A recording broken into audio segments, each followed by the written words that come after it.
Listo, buenas noches a todos y bienvenidos a nuestra charla quincenal del Grupo de Medicina de Urgencias. Para nosotros nos alegra mucho que estén acá presentes. Hoy tenemos un tema muy importante y muy interesante, siguiendo con la línea de lo que hemos venido pues tratando como estas últimas semanas eh, sobre la reanimación. El día de hoy contamos con la estudiante Isabela Chacón Loaiza, del noveno semestre de la Fundación Universitaria San Martín. Muchas gracias, Isabel, por acompañarnos el día de hoy y nos presentará lo que es el tema de reanimación neonatal. Bienvenida, siga. Bueno, buenas noches para todos. Es un placer estar aquí hoy presentando este tema. Para los que no saben, el año pasado se actualizaron tanto la guía de la Asociación Americana como de la Europea, y eso es lo que estaremos abordando el día de hoy. Mi nombre es Isabel Chacón, como ya les dijeron, y estoy en noveno semestre. Bueno, vamos a hablar un poquito de las guías. El seminario se centra en la actualización del año pasado. La idea es que identifiquemos esos cambios críticos entre las guías, tanto de la Asociación Americana y la American Heart, tanto de la pediátrica como del European Resuscitation Council, que salió el año pasado, e identificar qué cambios impactan en la práctica clínica diaria. También hay que tener en cuenta algo, y es que estamos hablando de, primero, un escenario que no es tan fácil de predecir, y segundo, de recién nacidos, por lo cual la evidencia que tenemos en la práctica clínica es un poco modesta, y hay algunos en los que va a hacer un poco de hincapié en qué tan seguros estamos de estas recomendaciones. Bueno, me parece importante destacar que la mayoría de los recién nacidos no requieren asistencia para la transición exitosa. Solamente un 10% requieren ayuda para adaptarse con una estimulación indicada. El 5% van a necesitar ventilación con presión positiva. Se estima que solo un 2% de este va a ser intubado y el 0.1% necesitará de masaje cardíaco y mucho menos el 0.05% necesitará de adrenalina para esta transición. Y si bien, aunque con estas cifras se nos dice la reanimación avanzada y la reanimación como tal es muy poco frecuente, cuando esto ocurre debemos estar completamente preparados y tenemos que tener en cuenta de que esto va a variar demasiado en el entorno en el que yo esté practicando, porque tenemos centros de referencia a los cuales van a llegar los niños que tienen más probabilidad pretest de necesitar reanimación, y allá nos vamos a encontrar con mucho más la necesidad de esta misma. Bueno, es un poco importante recordar esta transición neonatal, y acá les traigo una imagen, me parece muy bonita, que resume la circulación fetal, que es la previa al nacimiento. En el feto, los pulmones están llenos de líquido, están colapsados, y tienen una alta resistencia vascular pulmonar, por lo cual muy poca sangre pasa por ellos. La mayor parte del flujo se desvía a través de 3 cortocircuitos fisiológicos en el feto que les permiten llevar la sangre oxigenada desde la placenta hacia la vena cava, que son el foramen oval, el ductus venoso y el ductus arterioso, lo que conecta la arteria pulmonar con la aorta. De esta manera, la placenta es el principal órgano de intercambio gaseoso, y al nacer, la expansión pulmonar reduce la resistencia pulmonar que tenían y estos shunts comienzan a cerrarse, permitiendo una transición a la circulación neonatal. Es por esto que la transición del medio intrauterino al ambiente puede demorar unos minutos a días mientras hacen estos cierres de los cortocircuitos, y el neonato tiene en general un corazón previamente sano. La mayoría de los problemas del recién nacido se deben a la insuficiencia respiratoria y alteraciones en la oxigenación, que pueden progresar a una acidosis, y por eso es que vamos a tener que intervenirlas. Por esto, cuando nos encontramos con un niño con una frecuencia cardíaca baja, no es como en un adulto que debemos pensar inmediatamente en hacer compresiones, sino que el determinante principal, al ser la expansión pulmonar, va a ser la ventilación. La inflación pulmonar adecuada es el factor determinante para aumentar la frecuencia cardíaca y establecer una capacidad residual funcional. Esto tenemos estudios que evidencian que el retraso en la ventilación asistida en neonatos con apnea aumenta linealmente el riesgo de muerte o de estancias prolongadas en la UCI neonatal. Entonces, las actualizaciones más recientes introducen con mayor claridad una cosa que ya teníamos en los adultos, y es la cadena de cuidado, en este caso del recién nacido. Este modelo plantea que la reanimación no inicia en la mesa de reanimación o en la mesa de parto. Inicia muchísimo antes con la identificación de estos riesgos que yo les decía pretest y la preparación de un equipo multidisciplinario. Esto incluye la prevención prenatal, el briefing del equipo y los pasos iniciales de la estabilización. Tener todos los elementos necesarios para una ventilación efectiva y la reanimación avanzada. Y finalmente, los cuidados post-reanimación. Este enfoque resalta los factores anteparto, en los cuales encontramos la prematuridad, especialmente si van a ser menores de 32 semanas, los trastornos hipertensivos asociados al embarazo, que también se asocian con prematuridad, la diabetes materna o las infecciones. Otros factores intraparto, como la cesárea urgente, la bradicardia fetal, el trabajo de parto prolongado o el prolapso del cordón. Identificar estos factores nos permitirá anticiparnos a la necesidad de reanimación, lo que permite preparar el equipo antes del nacimiento y, como le decía anteriormente, dirigirlos a centros especializados o que cuenten con la mayor cantidad y la mayor probabilidad de que este niño pueda salir bien de esta reanimación en caso de necesitarlo. La evaluación estandarizada de los factores de riesgo es recomendada antes de cada parto, para eso se realiza el control prenatal. Y la evidencia existe incluso con estudios no aleatorizados, pero el nivel de consenso es grado 1 entre los expertos. Entonces, ¿qué cambio hay que es lo más grande? Primero, la integración del manejo del cordón dentro del primer minuto. Es algo que siempre la práctica clínica se nos dice, pero no se había integrado en las guías. Estas ya lo traen integrado dentro del primer minuto. Hay que definir qué se va a hacer con el cordón umbilical, si se va a hacer un pensamiento tardío, si se va a hacer un pensamiento diferido, si se va a hacer el milking o el ordeñamiento. Nos explican con algunos grados de evidencia qué sería lo mejor en cada caso dependiendo de las semanas del bebé. Y se hace un mayor énfasis en menores intervenciones rutinarias, es decir, que el médico o el clínico que esté asistiendo al bebé tenga la capacidad de decir si esto realmente es necesario o no para el bebé y no hacerlo solamente por un algoritmo. Y mayor énfasis, como siempre, en la ventilación efectiva. Si se llevan un solo mensaje, es que el enfoque en el recién nacido es la ventilación eficaz de los pulmones. Entonces, ¿qué es el minuto de oro?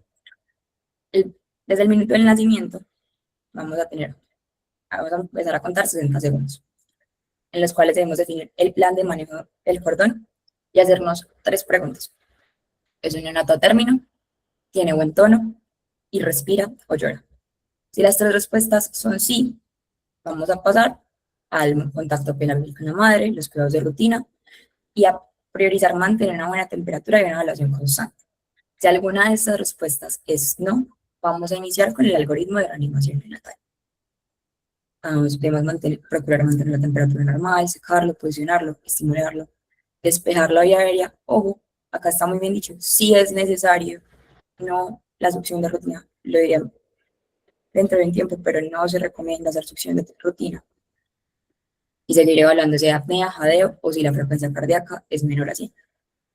Acá les traigo un caso clínico. Tenemos a un recién nacido a término, un líquido amniótico claro. Al nacer tiene llanto vigoroso, tiene buen tono, pero se observa cianosis periférica leve. Les quiero preguntar, díganme en los comentarios, el que quiera, ¿qué harían con este niño?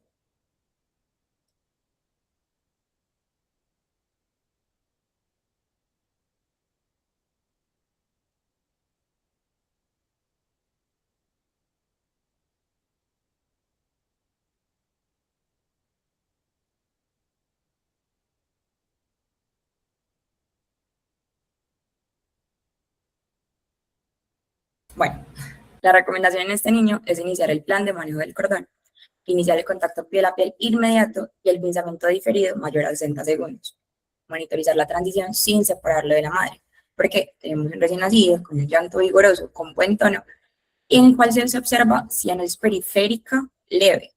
Ahí la clave, 1, es que la cianosis es leve, y 2, que es periférica. La acrocianosis debemos recordar que es algo fisiológico y frecuente en los primeros minutos de vida. No indica hipoxia por sí sola y no requiere intervención.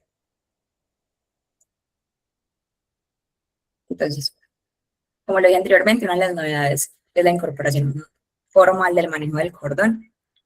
Las decisiones sobre el pensamiento tardío, el ordeño o la reanimación inmediata deben planearse previamente según la condición del recién nacido y el contexto clínico. El pensamiento diferido está recomendado por al menos 60 segundos en el recién nacido que no requiere reanimación urgente. Eso ya nos lo traían las guías anteriores. ¿Qué es lo nuevo? Esto también se recomienda en los mayores de 30, en los de 35 a 42 semanas, que estén vigorosos, es decir, en pretérmino, será para los términos. Y lo segundo es en esos en esos recién nacidos que no sean vigorosos, se recomienda y se sugiere al menos en los de 35 a 42 semanas realizar el ordeño del cordón.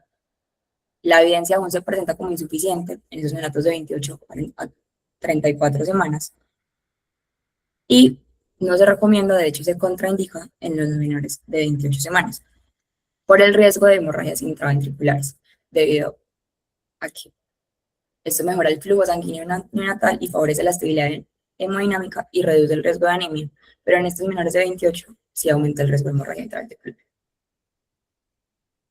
En cuanto a la succión de vía aérea, también lo mencioné, no se recomienda de rutina, solamente se indica en casos de obstrucción visible o de secreciones que impidan la ventilación.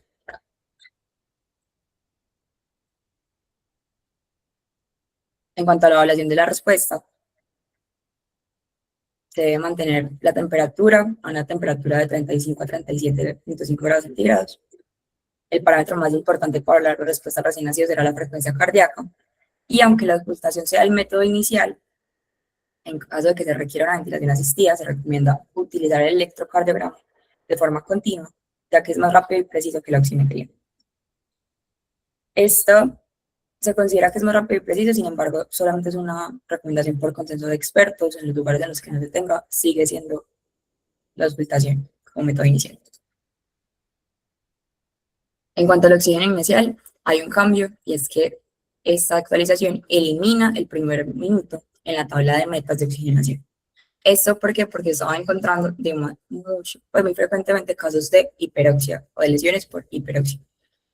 Entonces, para disminuir la iatrogenia, se inicia la meta de saturación en el segundo minuto y sigue siendo el mismo, de 65 a 70% el segundo minuto, aumenta hasta llegar a los 10 minutos, aproximadamente al 95%.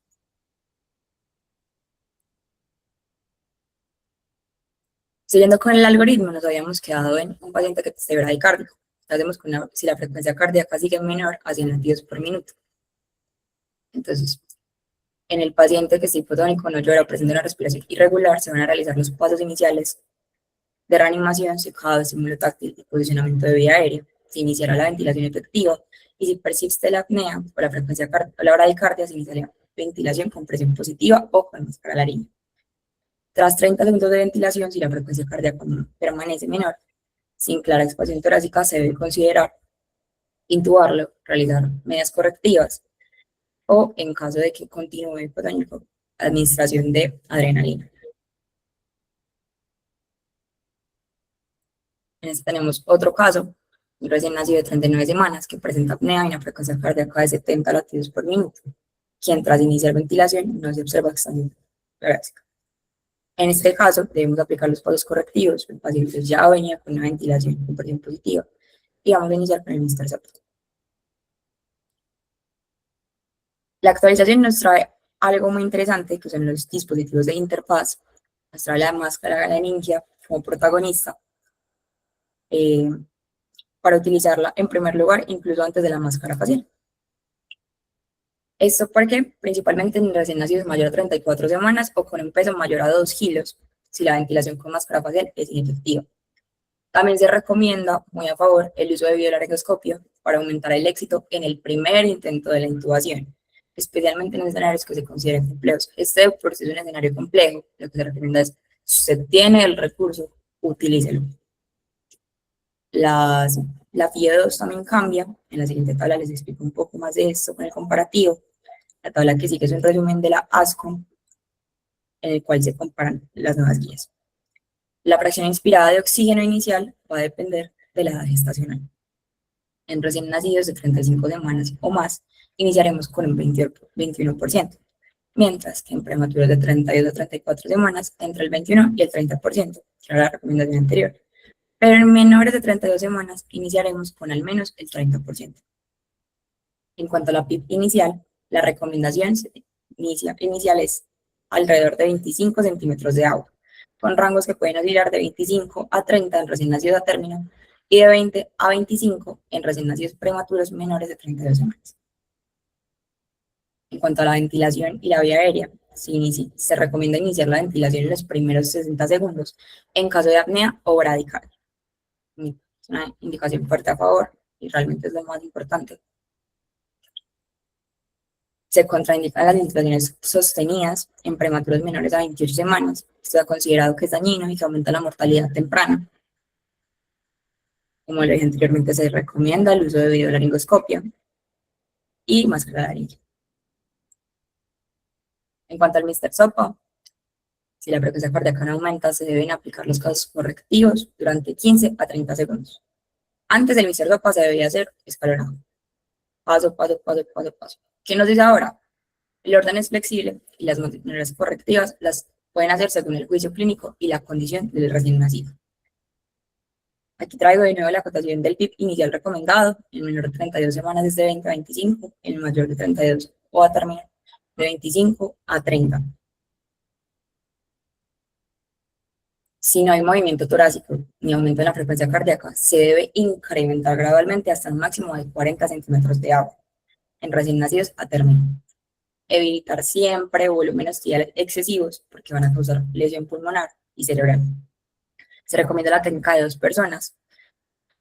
Para el sello de la máscara, una persona mantiene con ambas manos mientras la otra ventila, ya que esto reduce significativamente las fugas y es más efectiva que la técnica de una sola mano.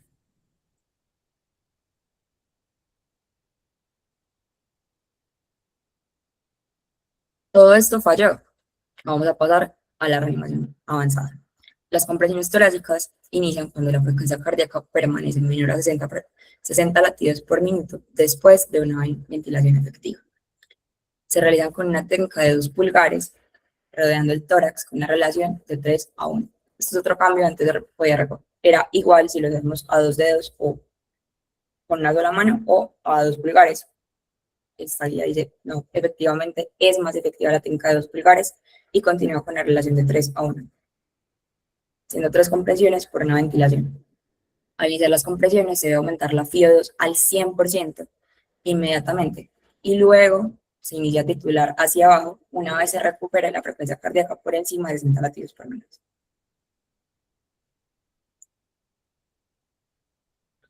Si aún así continúa una frecuencia cardíaca por menor a 60 latidos por minuto, se debe administrar epinefrina.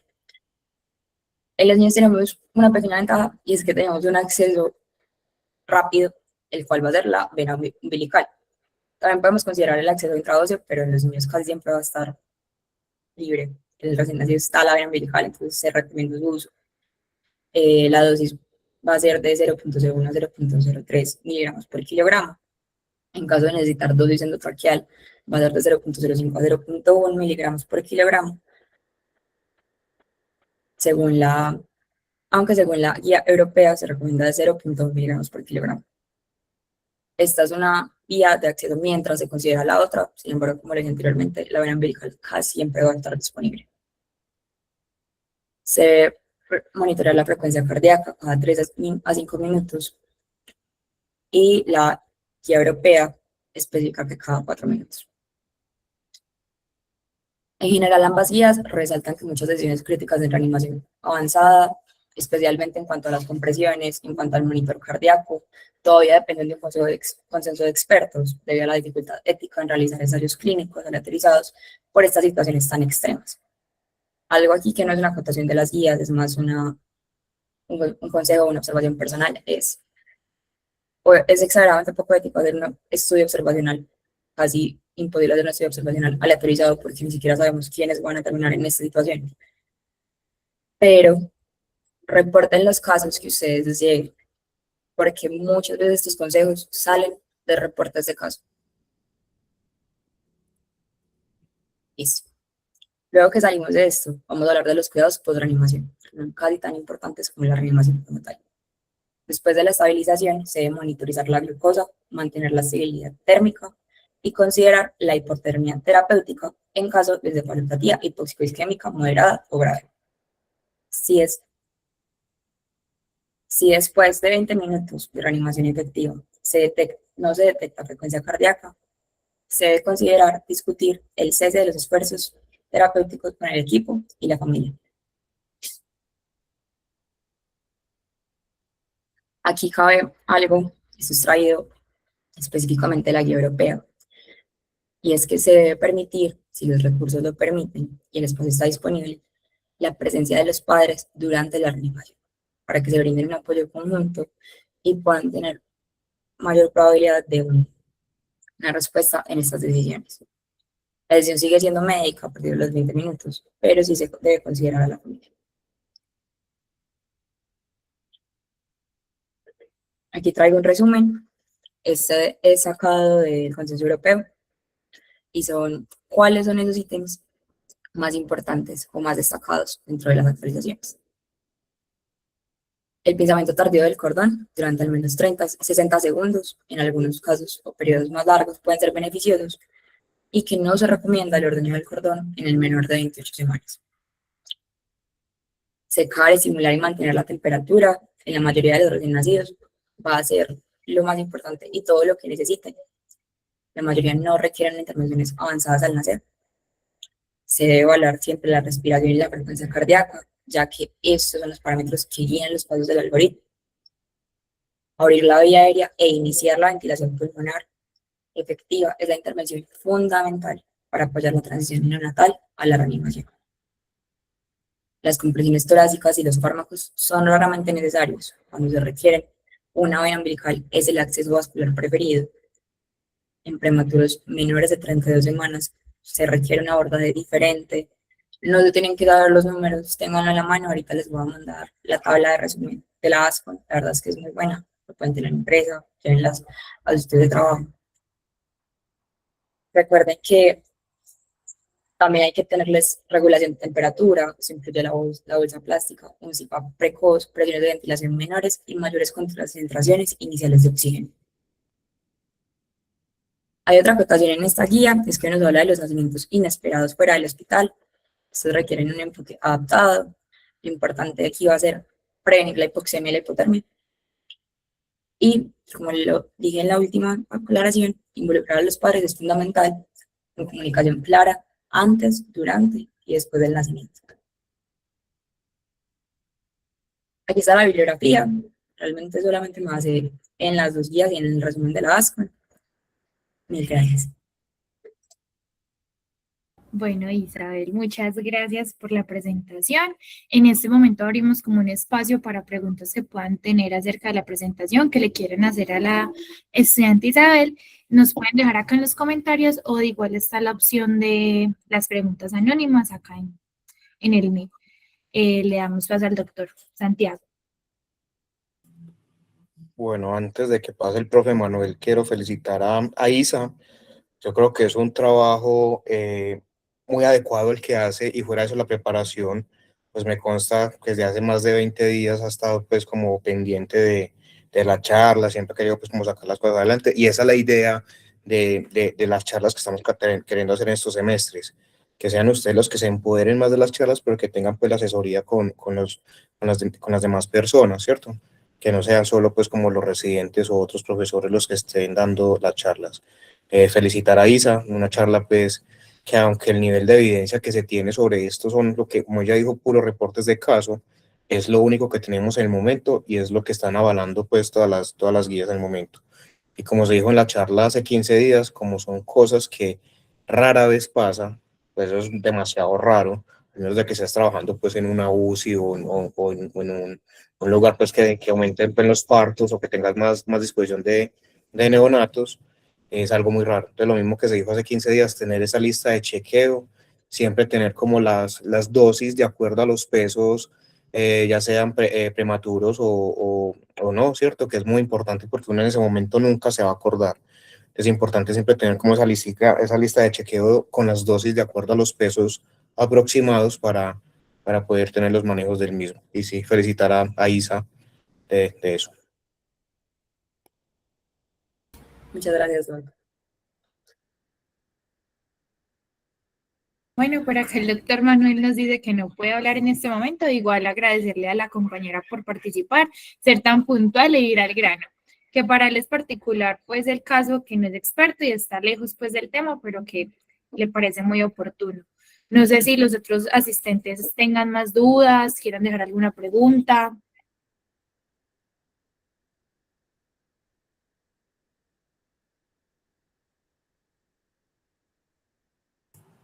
De pronto tenemos ¿Preguntas en el chat o algo adicionales? No, no tengo más preguntitas por acá. Entonces, eso sería como todo. No sé si el doctor Santiago quiere hacer otra acotación o Isabel pues quiera cerrar con algo. Y recuerden, la asistencia ya está ahí en el chat. No, muchas gracias a todos por la asistencia. Yo creo que cada vez va creciendo más el grupo y siempre estamos pendientes pues y a disposición de todos ustedes lo que necesiten.